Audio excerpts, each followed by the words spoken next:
All right. I know I've done this before, but I have to start with a rant about the show and why it is hot garbage and how it applies to First of all, this is part two, so let's part introduce two. our to our audience. We're Yes. we're here for part two. This is Wheel of Time discussion. So thank you for those that Mhm. followed our debate on other issues earlier. And Right. The old men are done yelling at clouds about social and political issue, and now I must yell at clouds about cultural artistic issues, which is just right at the opening of the chapter. We're on chapter 11 here. What lies hidden, and just right off the bat, part of the point of why I started this, why I wanted to do this reread and this discussion is to show how the books work and thus why the show didn't. And lots of shows like this. And a big one is female characters that the blue-haired screeching feminist studies crowd will yell that you're threatened by strong female characters. No, just those characters aren't strong female characters. They're crap. They're just crap characters. Right off the bat here, we have the ladies doing things, doing big things, doing important things. They have their own abilities, their own powers, their own agency that is completely and totally separate from the Dragon Reborn. So they may have thought they were trying to be clever in the show by, ooh, who's the dragon? It could be one of the girls. They may have thought they were trying to be clever, but instead, what they ended up doing is saying that in order for a woman to be a strong female character, she has to be like a man. which is funny because a point I never got to because we kind of just went off in a different direction in our last talk was part of the problem is we're socially trying to paint women into a man corner when it comes to sexuality instead of being the ones that control the interaction. We're almost in a social stage where they're kind of shamed for doing that, which is part of the problem. And for those that don't know what we're talking about, go to part one and listen to it.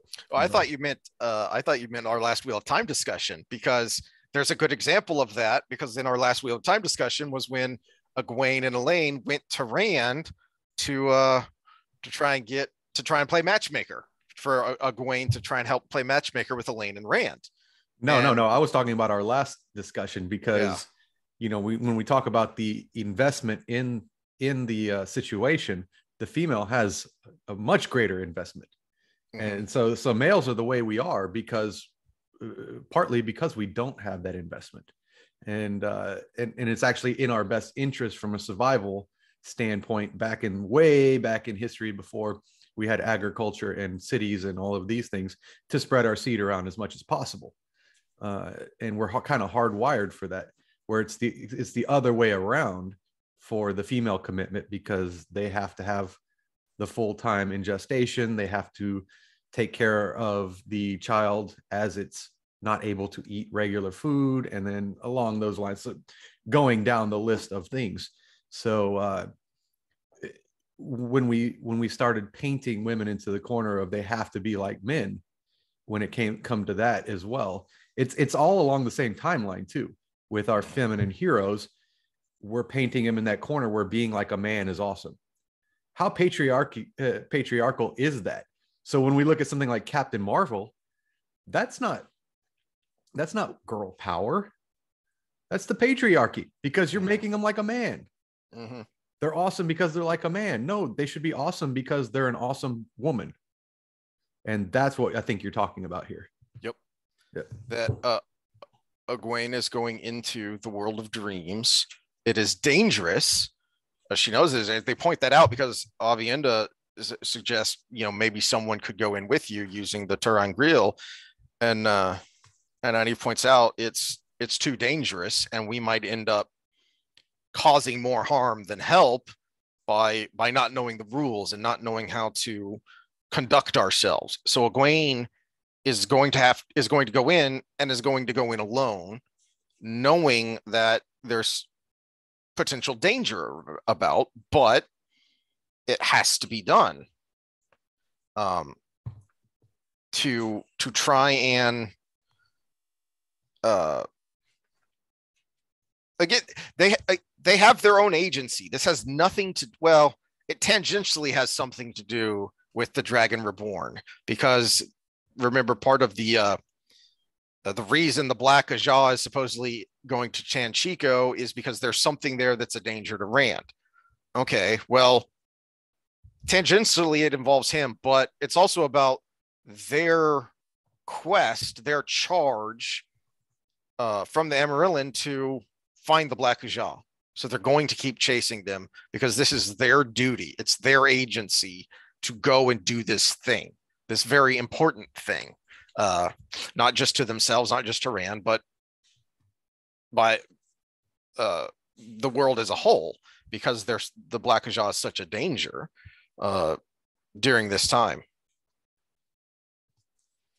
But then let me double check. This is where she, yeah. Then while she's here, what page are we on?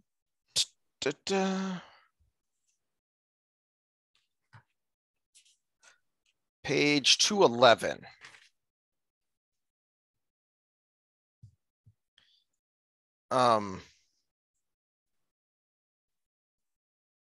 She accidentally does something that I think we've talked about before, which is kind of bending the world of dreams around you to use need to go to where you need to be.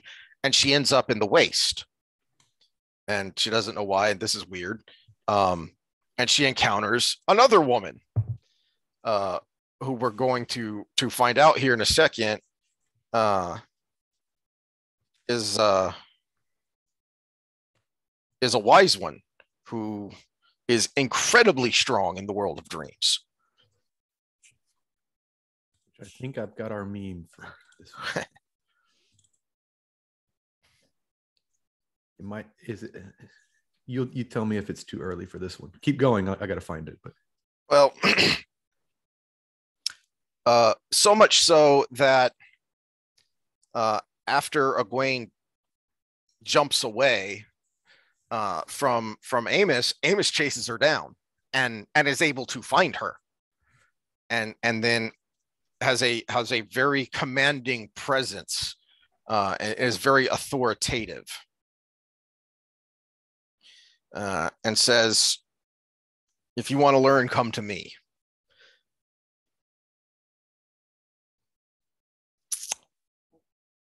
Here we go. There it is. Haha.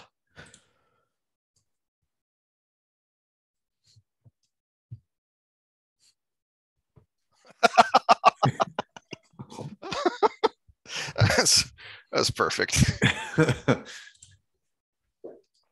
Yeah. Is it too early for that one, or do we get no? That's right.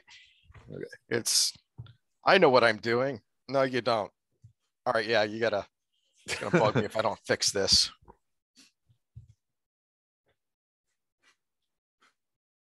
I have to do another dive into the Wheel of Time meme, see if anything new has popped up, because I'm starting to run out of good ones to use. So chapter 12, Egwene wakes up and starts quizzing Avienda about who this woman is and what she should do. And then we learn about sister wives, giggity. Mm-hmm. For those that want the full discussion on that, go back to the Sexy Time with Sam episodes where we debate how awesome sister wives could be. Yeah, except it's kind of contrary to your point about, because of the way it's done. It has nothing to do with the man. Well, except that it is with my point. The major point of everything is there are multiple ways to do things. Oh, yes. That's my whole point to begin with. It's not just one way of doing things. It's yes. So I was just looking to remember how much of the explanation she gives in. Oh yeah, here we are, because 222. But you want to lay and care for one another as first sisters. What would you have done had one of you been unwilling to step aside for Randall Thor? Fight over him, let a man damage the ties between you? Would it not have been better if you both had married him then? So it's not about the man winning the hand of multiple women. It's the two women saying, we're best friends, we're as close as sisters, so if you marry one of us, you have to marry both of us, because nothing's going to come between us. But with her explanation there, he did win in her hypothetical. He did win the hand of both of them. Yeah, but it's explained further. No, I know how it ends up with a lot of them. The man is forced into the arrangement a lot of the time. Yes, but in that particular explanation, it was the hypothetical that he would have won both of their hands. But in the Aiel system, is if the man doesn't like the other woman, they'll tough toenails, because this is the way it's going to be. So, which we get moments of that with Gaul later on. Yeah, this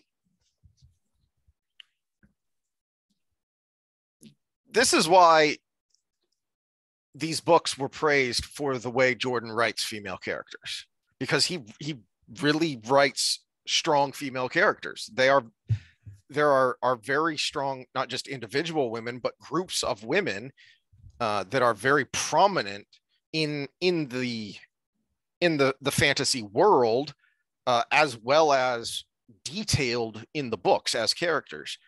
I say was because it kind of isn't anymore, because you can pick apart anything. And I've seen him, I've seen the books ridiculed for their lack of wokeness. And what world of craziness do you live in?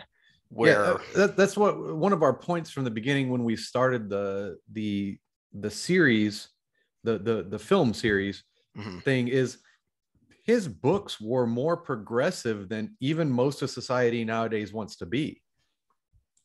When we go back to things like Sister Wives, he not only could write strong female characters, he could do it across many hypothetical cultures.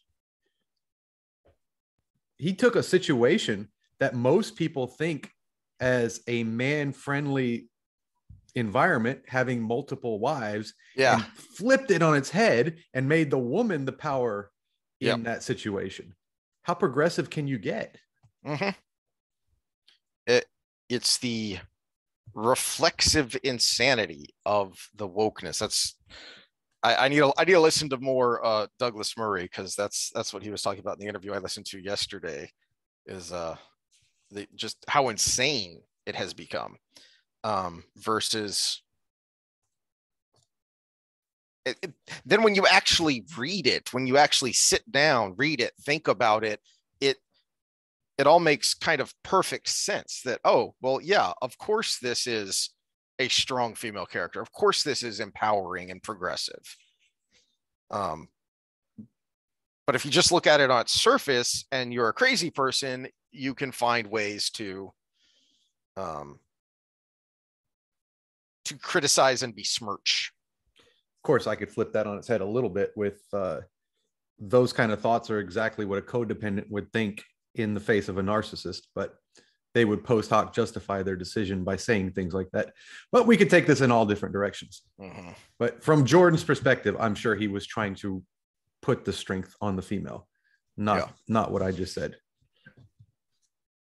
Well, and to that point, Egwene chooses to go to Cold Rock's Hold to find Amos to learn, because as much as this is 224 where she makes this decision, and she says, as much as I want to go with you, Elaine and Nynaeve are her friends. They've been together for months now, and they've been on this particular quest and journey for a while and faced dangers together, but now they have to separate because it's it's the greater good. It's the best choice for her.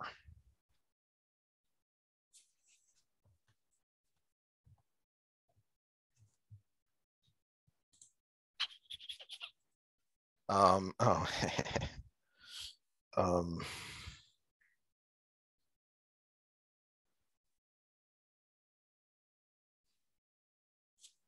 Page 226. This is so. I mean, he's just layering. He's just building on the impressive power of the wise ones. So we already got a glimpse of it from Egwene's perspective when she was in the world of dreams and accidentally bumped into Amos, and Amos chased her down and was able to find her and kind of literally set her feet on the ground.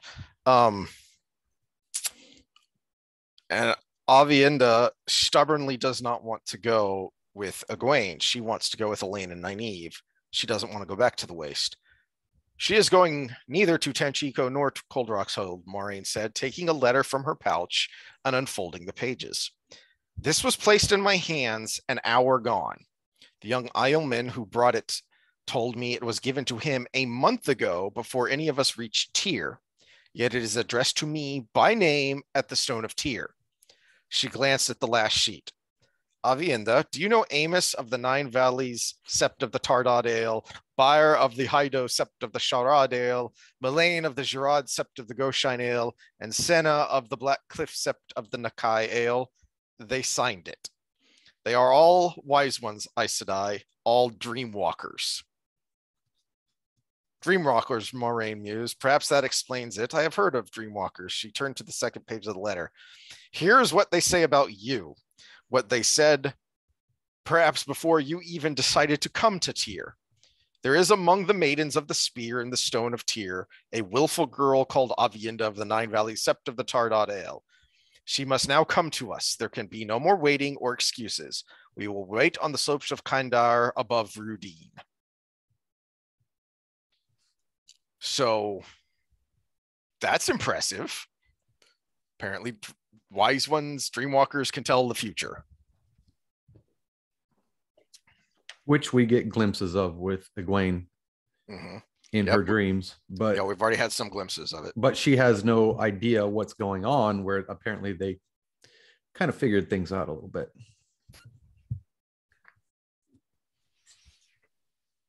Do you have any more thoughts on the ladies? Because we're about to switch back to the fellas. No, we pretty much hit everything. Do they reveal that that's Rark's wife? Mm-hmm. I believe so. Yeah. So connections abound.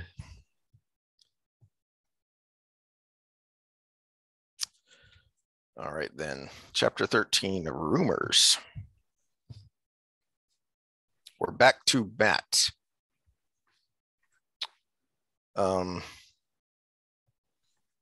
like the way I like the way he backtracks without backtracking by giving us a flashback from Matt's perspective. Mm-hmm. So we know at least a little bit of what was going on with Matt during the attack on the stone.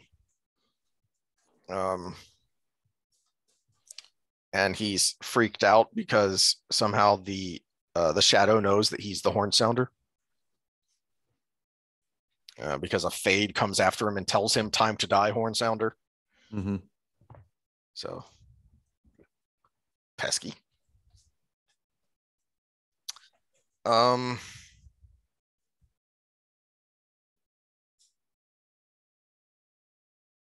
Well, and also the fact that he was saved by Trollocs. Mm-hmm.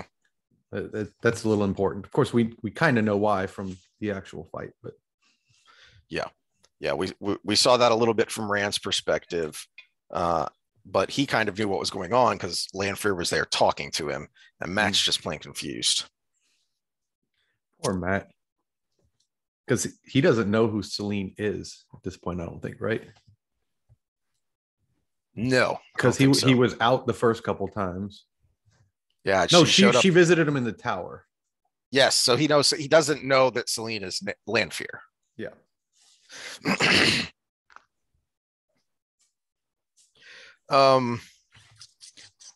Wait, let me say something before we go on, because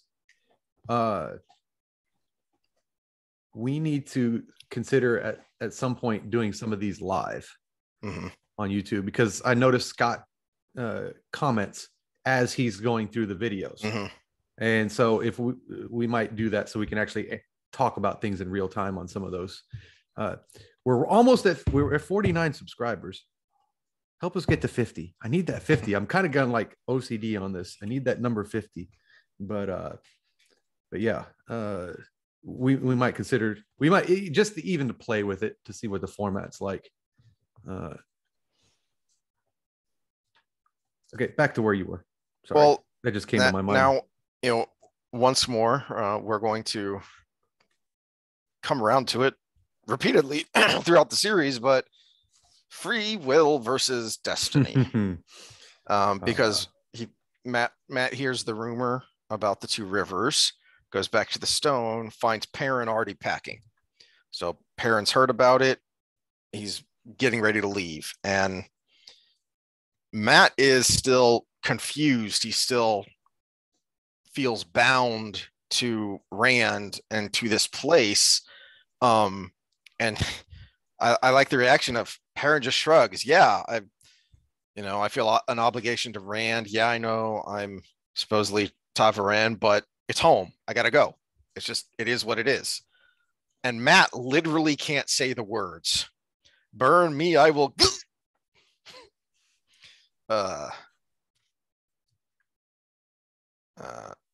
Yeah, down at the bottom of page 234. Don't you feel anything trying to hold you back, telling you reasons you shouldn't go? 100 of them, Matt. But I know it comes down to Rand and Ta'Veren. You won't admit it, will you?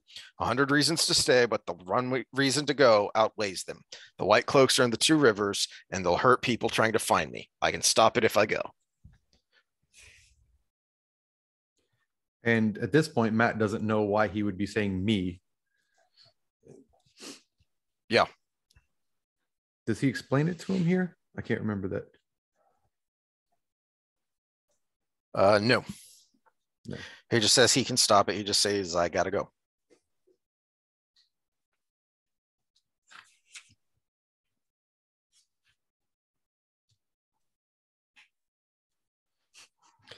Enter Barrelane, and he can't help but grinning at her. Yep. And she doesn't want anything to do with him because he's a rapscallion. Is this where she says under her breath, he's too much like me? Too much like me. Yeah. Page 236, too much like me. Oh, there it is. Okay. Yeah. And then, of course, it ends with a good Matt-ism. Matt tossed the gold mark onto the man's tray. From the biggest fool in the world, mind you spend it well on women and wine.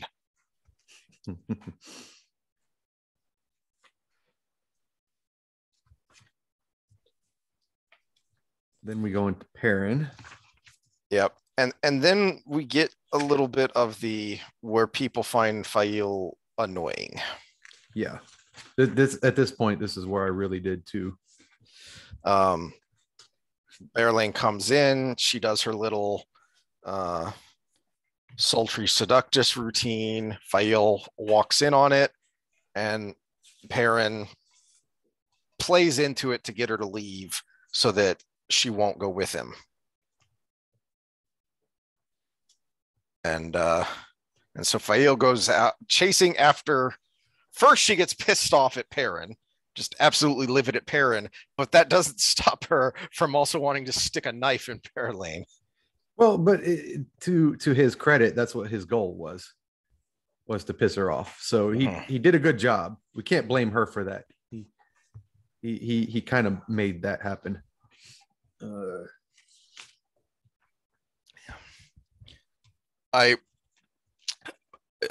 My favorite part about this chapter is Rhuarc stepping in and stopping their fight. Mm-hmm. And this is where he starts really looking like daddy to everybody. Yep. Yeah. Hasn't there been enough bloodshed here? Yeah, page 245. I am the first of Mayan. I will not be ordered about like, you will go to your rooms now, Rhuarc told her flatly. Aiel wondered if she could kick him. She must have tensed because as soon as she thought it, he increased the pressure on her wrist as she was up on her tiptoes. If you do not, he went on to Bearlane, we will repeat our first talk together. You and I are right here. Bearlane's face went white and red by turns. Very well, she said stiffly. If you insist, I will perhaps. I do not propose a discussion. If I can still see you when I have counted 3, a 1, with a gasp, Bearlane hiked her skirts and ran. And then the second sentence there, she even managed to sway doing that. Yep. Again, we'll call her one of the top 5 sexiest women in this whole epic novel series. Yeah. And she's not some light skirt either. That's the other thing about if as we're sitting here ranting about strong female characters, the other thing about that scene is that it very quickly and efficiently shows that she's more than just the flirt. She has skills. She has a keen and cunning mind. She is her own kind of dangerous. But, that doesn't mean you can stand up to Rhuarc.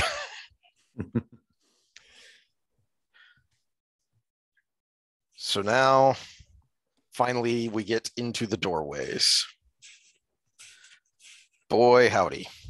How much of this do we want to talk about? How much of this can we talk about?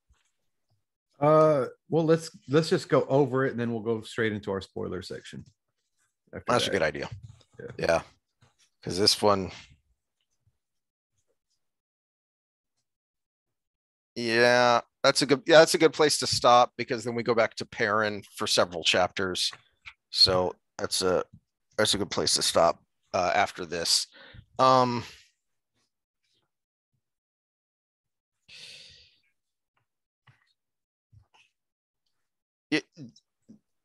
This is another example of, but then in a different way, to me, what is kind of the start of Matt's story arc, which is a hero out of darkness, jumping down from the hayloft, calling himself 9 kinds of idiot while he's doing it. Doesn't even think to bring his quarterstaff with him. Tom has to toss it down. But he's gonna do it. He has to do it. He's gonna gripe and complain about it the whole way, but he knows he has to do it, and he in the end, he does end up doing the unpleasant thing, which in this instance is dealing with the one power, which he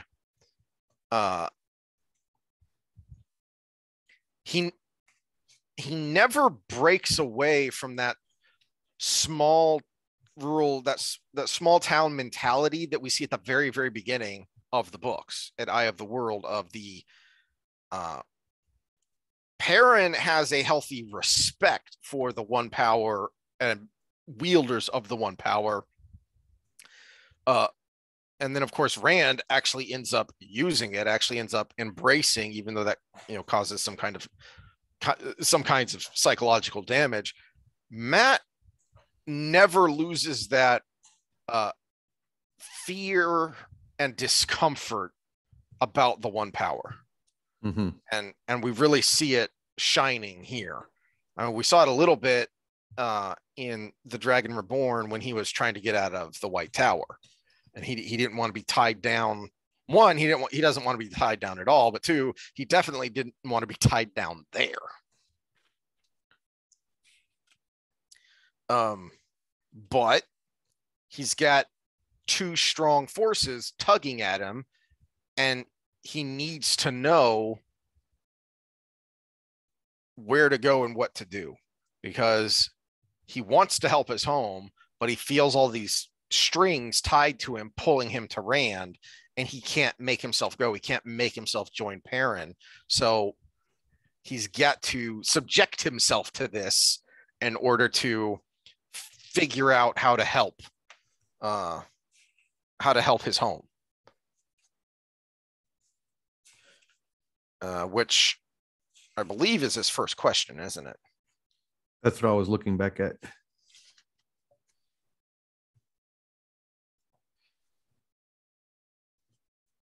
He asks, should I go home to help my people? And their answer was, you must go to Rhuidean. Yep.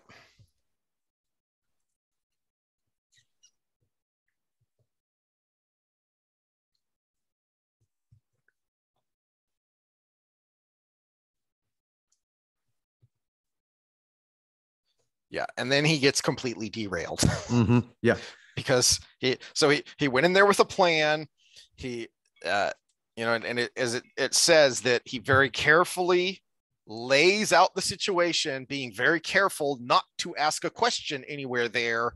Then he asks his question, and then he gets blindsided and he loses his cool. Okay, so Matt is the more emotional, as you've talked about, and being the one that's like Matt, I'm gonna add to my street cred here and talk about game planning for an MMA fight. Every plan is great till you get punched in the face, right?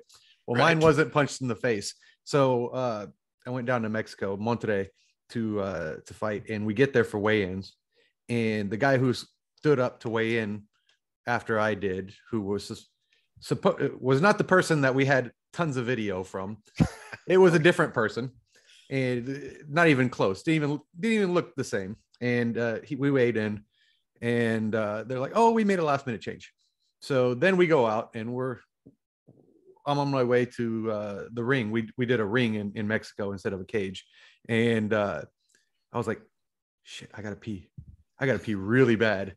I should have peed before we came out here. I got to make this quick." So plan's already breaking down. The game plan was, because a lot of times in Mexico, there were former amateur boxers that try to transition to MMA. And so it was, just use your size, which in this case didn't work because he was bigger than me. But the original game plan was use your size, 1-2, 1-2, back into a corner, take him down and wrestle. And that was going to be the plan. So I circled around to get him away from his corner.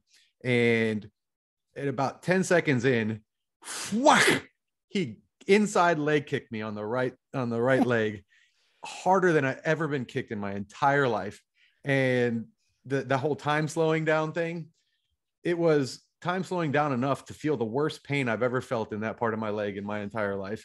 And the sloppiest takedown you've ever seen. And then it went from there and it worked out. I ended up winning that fight. But the game plan was over. I never threw a punch. There was no 1-2, 1-2 to back him down.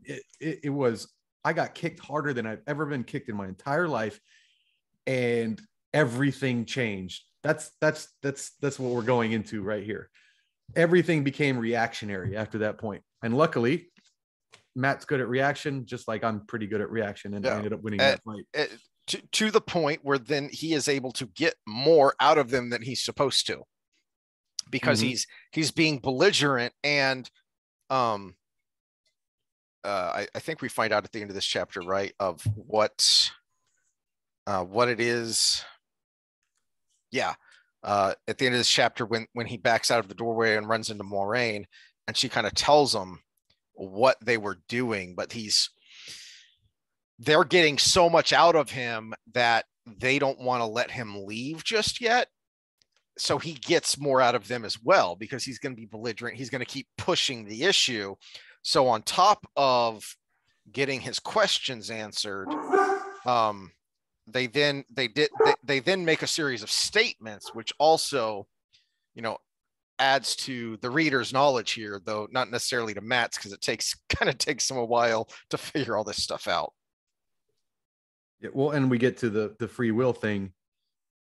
Not only is he being told where he needs to go, but she actually says you will sidestep the threat of fate. So yes, this implies to me that they actually do have free will, but if you utilize it, you basically kill yourself in the long run, because what was planned for you throughout your life just gets derailed. And in order to make the pattern right, the pattern just has to get rid of you, versus recreate the pattern around you, which he's Tavaren, which would be a big giant recreation of that pattern. Yeah. So his third question is, why will I die if I do not go to Rhuidean? You will have sidestepped the threat of fate, left your fate to drift on the winds of time, and you will be killed by those who do not want that fate fulfilled. So then, because in the imagery and metaphor, or perhaps literalness of the pattern. His thread is drifting, therefore he's no longer being protected by the pattern. So it's going to be easier for the shadow to take him out. And then this is where he keeps pushing of what fate, because you would have sidestepped the thread of fate. What fate are you talking about? I will have one clear answer out of you at least. No, you won't. Go. You have had your answers, but again, he keeps pushing the fate. He keeps pushing the question. And so he gets an insight into his fate beyond the 3 questions: to marry the daughter of the 9 moons, to die and live again and live once more, a part of what was, to give up half the light of the world to save the world. Go to Rhuidean, son of battles, trickster, gambler. Even that is giving you something from them, because these are creatures who somehow kind of exist outside of time, or at least outside of the time of the pattern, and so are able to read it, and they see that he is these things. Yeah, and in our spoiler section, I'm going through them right now, but I've got some of RJ's own notes on some of this stuff, because Sanderson had a lot of trouble writing Matt, and RJ apparently identified as Matt, and so he had a lot of notes on this. And if I can find the right ones, that some of them have to do with what we're talking about right now, on how he we might save some of them, because some of them are the second doorway stuff. But my last thought before we get into the spoiler section is the plan goes out the window and he loses his cool, but he's able to be himself enough to push through and get some more out of it. And then we see it again, page 256, when Moiraine comes out and she's ticked off of wanting to know who told them. I will make her wish I had peeled off her hide like a glove. A book told me, Rand said calmly. He sat down back on the edge of the crate that creaked alarmingly under his weight and crossed his arms. All very cool. Matt wished he could emulate it. A pair of books, in fact. Treasures of the Stone and Dealings with the Territory of Mayan. Surprising what you can dig out of books if you read long enough, isn't it? And you, she said, she shifted that drilling gaze to Matt. Did you read it in a book too? You? I like the in there, you, the extra you there, like the incredulousness that Matt would have read a book. I do read sometimes, he said dryly. Treasures, dealings, lots of things in books. Luckily, she did not insist that he repeat the titles. He had not paid attention once Rand brought up the books. So he's at least able to save the bacon of the girls by being a trickster, by kind of pulling the wool over the eyes of someone who is a professional at not having the wool pulled over her eyes. But then we get some full-on weirdness that was hinted at in The Dragon Reborn, but I think this is the first time we have seen him full-on conversing in the old tongue. This isn't just sayings and whatnot. Is he went in there and he didn't even realize what language he was speaking until he got out. Which is not only knowing a language, that's being immersed in a language. Yes.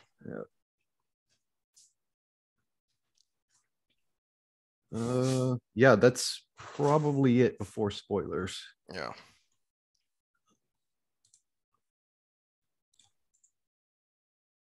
Okay, now we're going to move on to the spoiler section, based on the fact that we had a lot of prophecies and stuff pop up here.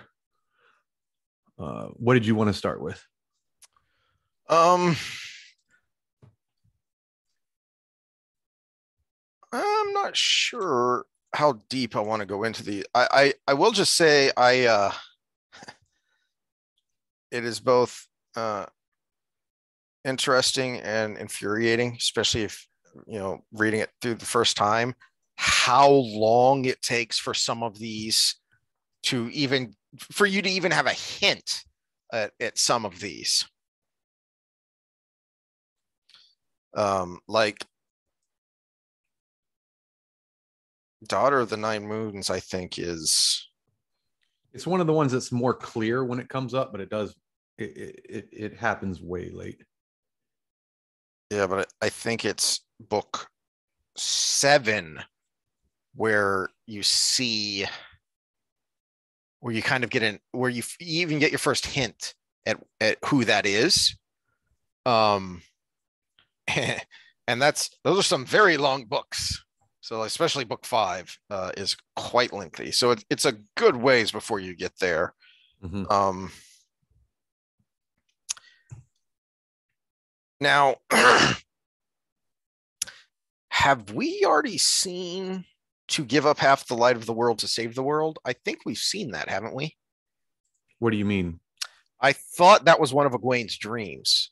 Has she had that dream yet? Because one of her dreams is him putting his eye on a balance scale. On a balance scale, yeah. And I thought she had already had that one. Yeah, I think you're right. So that one you can get right away, even though you don't know what that. And realistically, I thought it was kind of anticlimactic when it happened. Mm-hmm. It was like, oh, that was kind of quick for such a built-up thing. Yeah, but then again, I feel like I kind of liked it because I think almost everyone would have seen it coming, even if you weren't a giant nerd looking on the forums and looking at various theories that people had. I think it becomes pretty clear a couple of books before you even get there what's going to happen, how he's going to lose his eye. So I kind of like the just get it over with, you filthy SOBs. So the spoiler from Jordan's interviews was what people thought was a plot hole in the books is Matt has memories in the Dragon Reborn. So this is before he gets the memories later. I think we mentioned this, but I may not. Have. I don't think we did. He gets the memories later, which we're not going to go into in detail here because we're going to get to that here shortly. But he has memories in the Dragon Reborn, which is the last book. So obviously that thing hadn't happened yet. And RJ very much hinted in so much that he practically says that Matt is King Aemon from Manatharin Reborn. Mm-hmm. And that's why he's getting all of these memories, and he has the old tongue, and he has a specific memory. Yeah, just like Rand hears Lews Theron's voice in his head, Matt just projects his previous life. Yeah, coming out. And I think we kind of talked about this of why that was happening is something about the cleansing, the cutting out of that damaged tissue, metaphorically, but psychic tissue, kind of broke down the barriers between previous lives, and that's when that starts coming out so strongly. Let me get a little nature nurture or a little bit of witchcraft on you here. So we do so much from a genetic level, epigenetic level, but then a nurture after that, how it manifests in our lives. It's like the clearing out of the nurture that he has in order for the actual genetic component to come out. So in this case, they're using souls and the pattern, but at the same time, that would be kind of like the modern equivalent to it. What we're actually genetically designed to do versus what we developed over learning. So it's almost like they gave him a lobotomy and then put in a new part. It's because that would be the part that's you're not just born with. It's what you grew up developing. And he still has memories from home, but it's spotty. Mm-hmm. And it's kind of a modern example of that, what it would be like. Interesting. The prophecies, what were the daughter of 9 moons plus half of the light of the world plus the start of it is that he has to go to Rhuidean, which we'll see that soon enough, and then if he doesn't, he'll die. They tell him why, because that's his third question, So then he gets the extra bits, which is his fate. What fate? And they all shout at once. This is 253. To marry the daughter of the nine moons, to die and live again, to give up half the world to save the world. Go, son of battles. That's a new one. The only part of that we've seen so far is that one memory of Menetherin and that battle at the ford. Trickster, gambler. We have kind of seen that, but I think that's an indication that these aspects of him are just going to grow and become such major parts of his personality, of his character, that it transcends time almost. These are his heroic traits, so to speak. We also get hints of the Aelfin as well with Rand, because he didn't know the rules, right?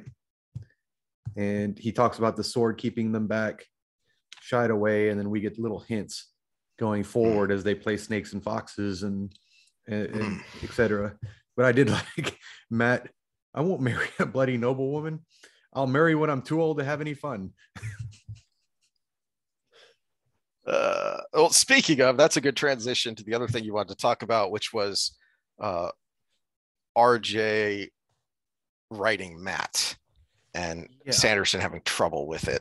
Okay, so when I was looking through the notes, Sanderson confesses that the first book he wrote, he did a really poor job with Matt.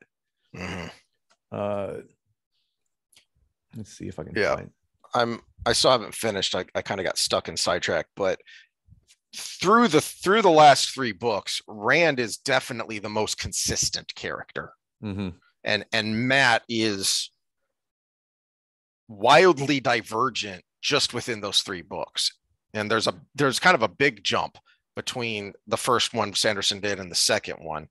And it's still not quite right in the second one, but you can see where he'd been trying to work on it.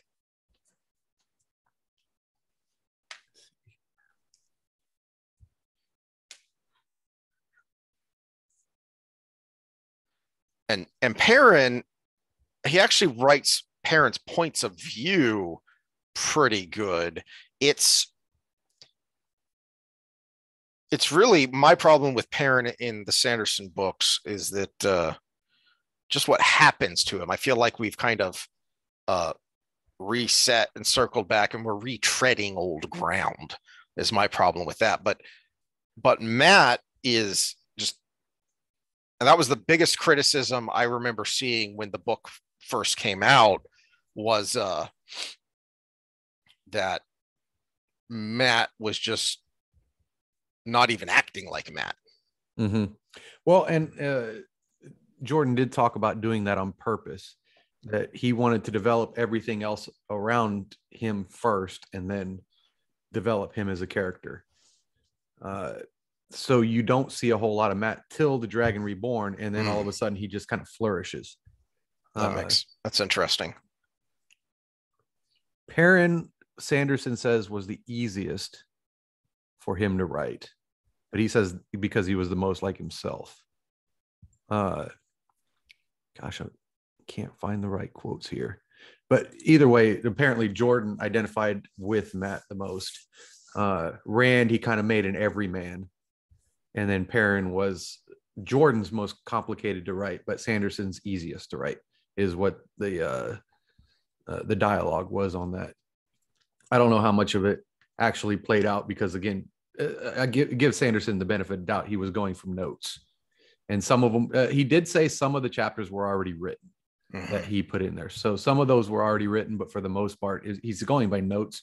And Harriet, who was in on the project, but didn't have Jordan's brain, obviously. So now there were supposed to be new kind of spin-offs after the series, but Jordan destroyed all those notes. That I had not heard. When did you read that? In the stuff I was looking through. Oh, wow. Leading up to these last couple episodes. because he didn't want anybody to write them but himself. They were going to be called the Outriggers. I had not heard that. Yeah, he wanted to write follow-ups to the post-Rand world. Because I had heard about the Outriggers and what those tales were supposed to be, might have been, but I thought that the last I remember hearing, and this was way back, like when the first, when the Sanderson books were still like coming out, and I remember, I was still on the forums and reading things, and there was discussion about those actually being written by either Sanderson or someone else.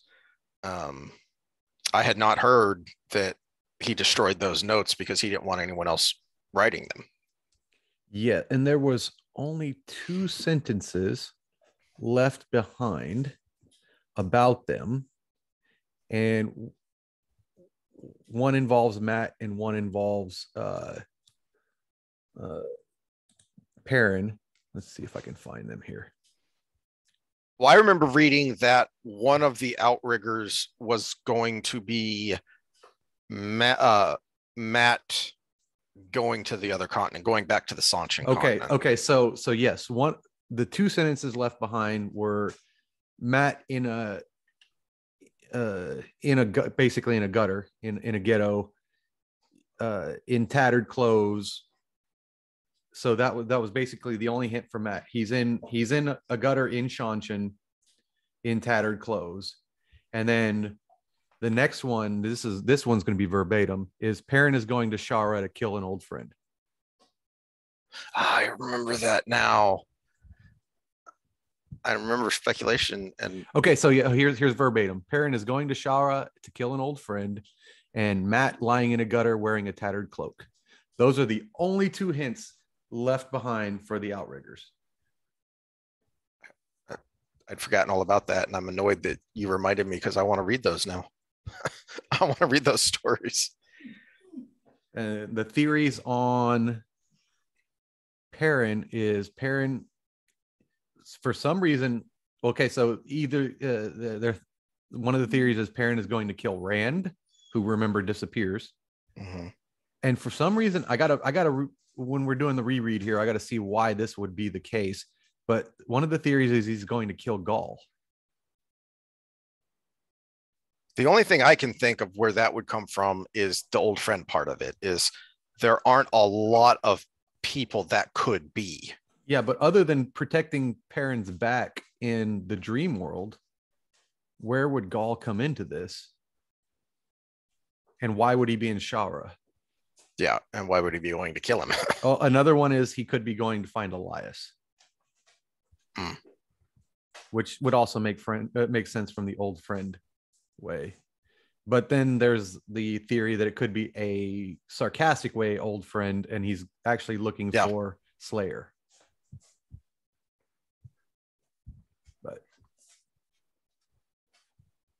And then the Matt one is even more vague, because why is he in the gutter? Why is he in tattered clothes?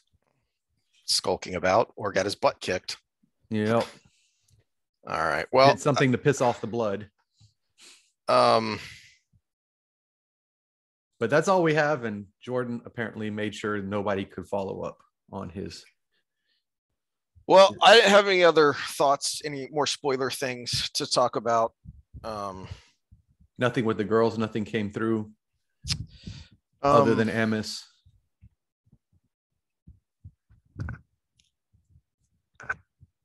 No, it's hard for me to think of things to talk about with the story from the lady's perspective, because I always found that, I mean, I can appreciate objectively, and that's why it sounds odd because I spent so much time ranting about them and about how good those characters were developed. But the story itself, their story arc, was never as interesting to me as other story arcs. So it's Elaine and Nynaeve specifically. Egwene's story arc is more interesting to me, but the Elaine and Nynaeve's always feels like a side quest to me. Whereas the others feel like parts of the main story. Well, like these are all together, and then we have this other thing over here. See, I could say the same thing from here going forward about Perrin's story. It kind of becomes a side quest, especially when we get later when he's in Geldon. Especially later when he disappears for a whole book. For a very long whole book. Yes, very long whole book. I will agree with you on that, and that's where I I mentioned a couple weeks ago that I think from beginning to end, Egwene has the best arc, the best story arc, because there are ups and downs with the other ones. Like Matt's takes a while to get going, and then he kind of falters at the end because Sanderson has trouble getting him right. Mm-hmm. And then Perrin's, I still don't think Sanderson ever got him right. No. Perrin's is really interesting, especially starting here. Well, no, especially starting in The Dragon Reborn, because he's more of the main character than Rand is, because Rand's on the run. So Perrin kind of becomes the main character of The Dragon Reborn, and then his storyline in this book is so exciting that you're annoyed that he's not in book 5, but then he comes back and he's important again in Lord of Chaos. But you're right that it kind of falls off when he goes off on his own again, and it's not as interesting as what's about to happen now when he goes off on his own. See, I still think Nynaeve's story is stronger than Egwene's. The only thing I don't like about this coming part of her story with Elaine and Tom and Jylen is the use of Tom and Sandar. The way they're used, they almost become like super subservient figures for about a book or two, and that's where I kind of lost interest there. It became this almost cliche. Well, that's part of it to me is those two kind of feel like afterthoughts. Mm-hmm. They're not really developed very well in this story. Right after we just got to see the strength of Tom. Yes.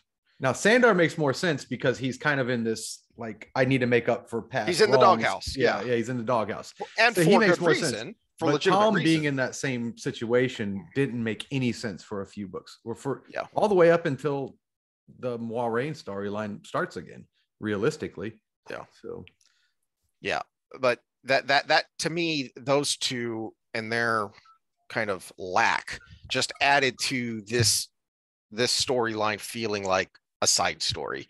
And so another part that kind of this we're in spoiler territory, so I don't mind. The Nynaeve Elaine track almost becomes a little cartoony when they end up in the menagerie and basically hiding in plain sight, but not. And that's why I call it a side quest, because this is the kind of stuff you would do, in the golden saucer in Final Fantasy. Yeah, exactly. Yeah, exactly. That's a very good example. I was just about to go there.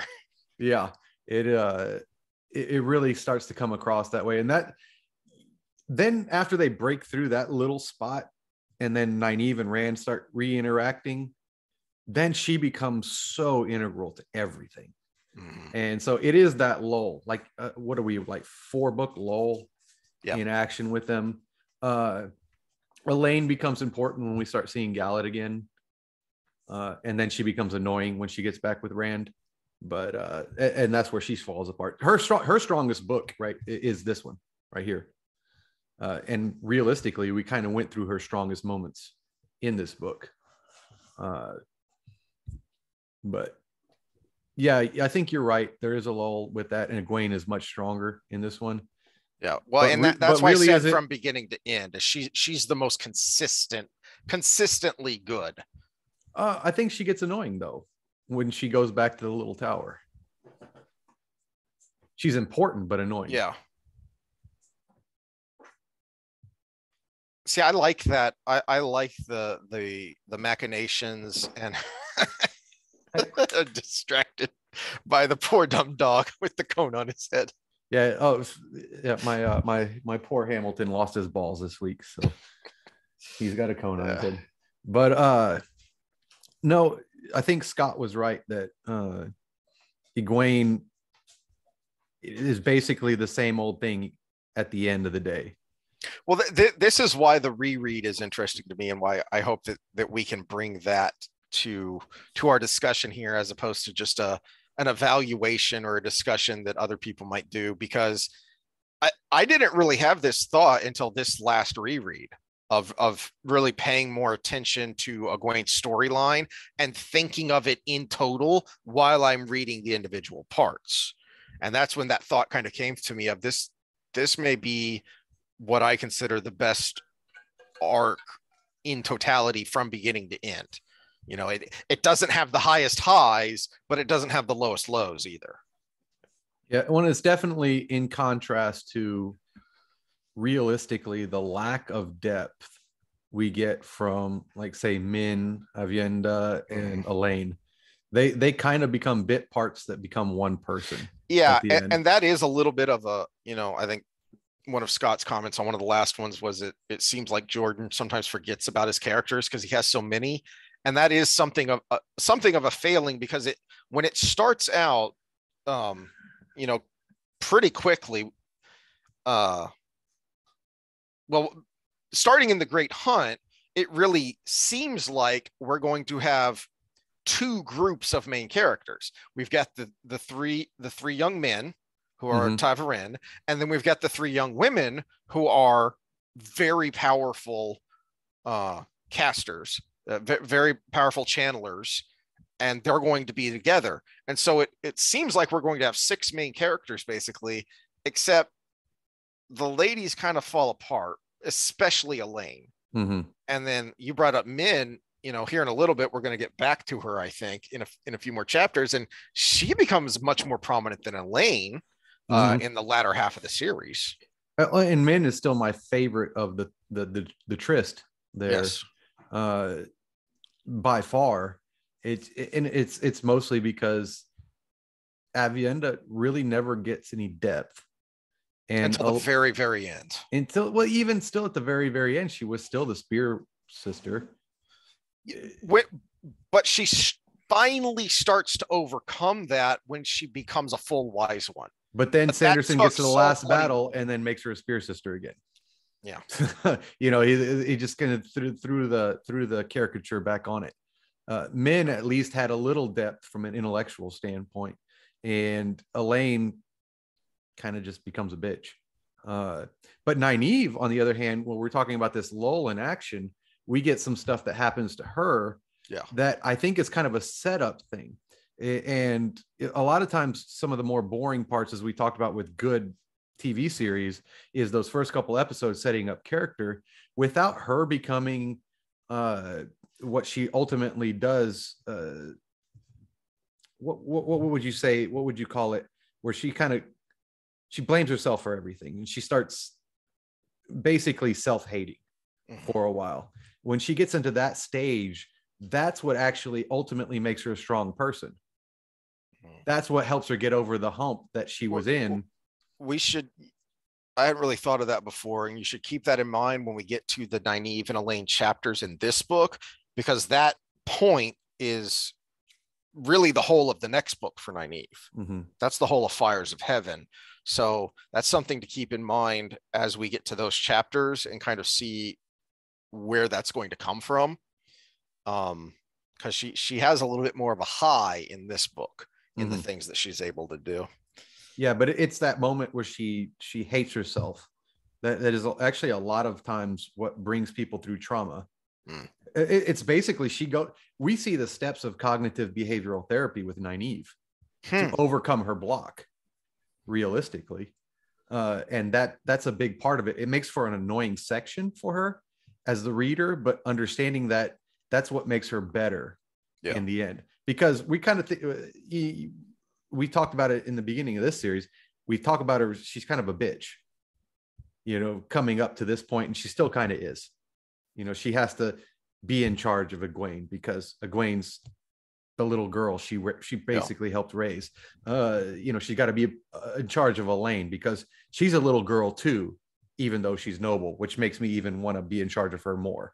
You know, every guy in the world I have to be in charge of, because that's what the women's circle does.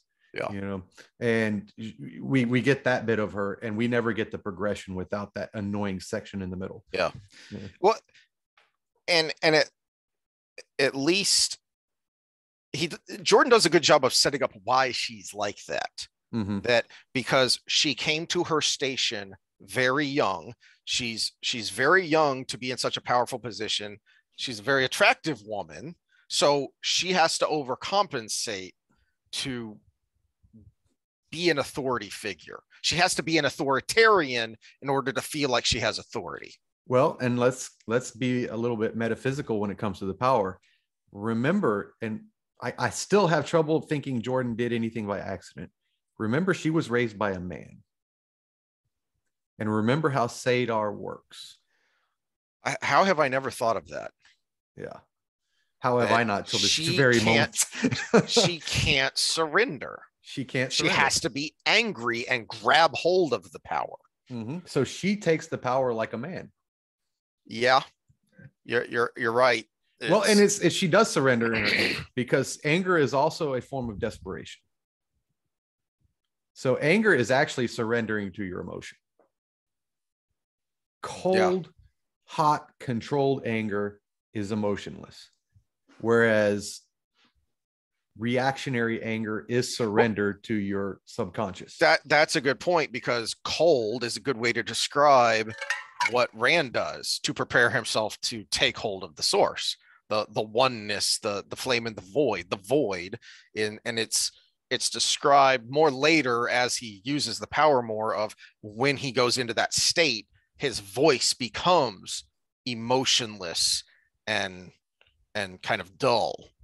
And that then he's able to grab hold. And eventually we're going to see Nynaeve kind of do the same thing when she finally breaks her block. So, and again, I hate to post-mortem. Let's put the best face on everything Jordan did. He did nothing by accident. He knew everything that we're talking about. So that's a pretty cool concept, that she was raised by a man and she treats everything almost as a man would, up until she has her revelation. And then all of a sudden she's broken through that block. Yeah. And then I would agree with, I agree with you there about not only her importance, but the quality of just her story arc in the last half of the series is great. And realistically, the annoying part of Nynaeve's story isn't that it's boring to read. It's that you want to pull her out of the book and go pop, pop, pop, pop, pop, snap out of this woman. You're better than this. Yeah, you're better than this. It's also because that part you're talking about is Fires of Heaven, which is it the longest book? It's definitely up there. Of the paperbacks, it's definitely the thickest. Yeah, it is. It is the thickest of the paperbacks, and I'm not sure about because I have the last 4 or 5 in hardcover when I started getting them as they came out. All right, well, I think we've beaten this dead horse enough.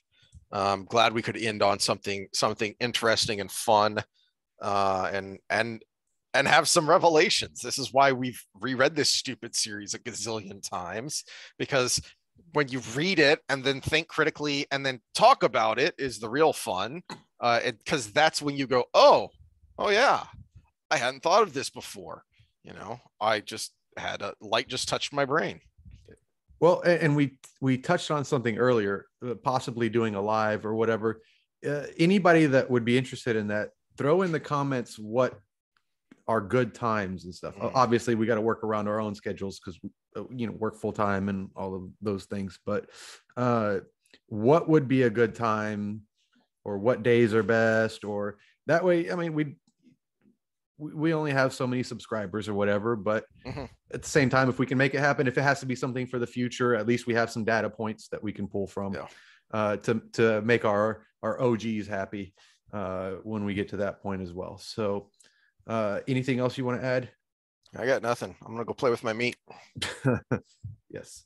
Brisket was on sale, by the way. Oh yeah. Brisket was on sale. So much what are we going to get through next time? Perrin, you said a lot of Perrin. Yeah, we've got several chapters of Perrin, and then we do the ladies before it goes back to Rand. So I think we want to do those 2 sections next time, because then we're going to have a really long section of Rand of what he does. And yeah, and let's do Egwene. Perrin and the ladies, and then let's maybe try to get through Rhuidean. Yeah, first entry.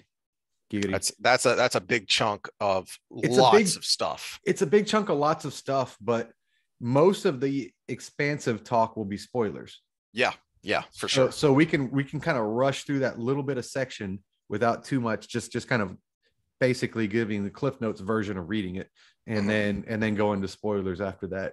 But it's a really cool section, but I think it's also one that we can put a coherent thought very concisely on.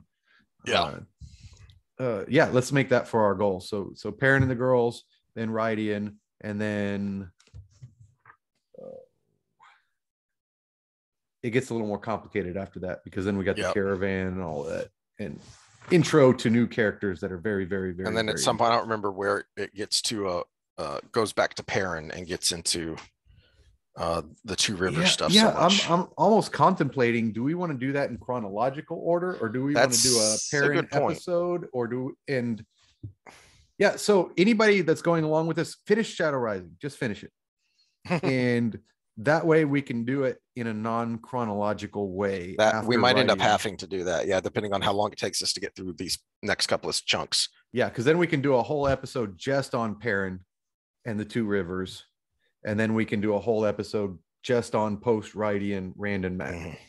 And I got some good Jordan quotes from Matt at the end of this book as well. So excellent. All right. Awesome. We'll see y'all next time.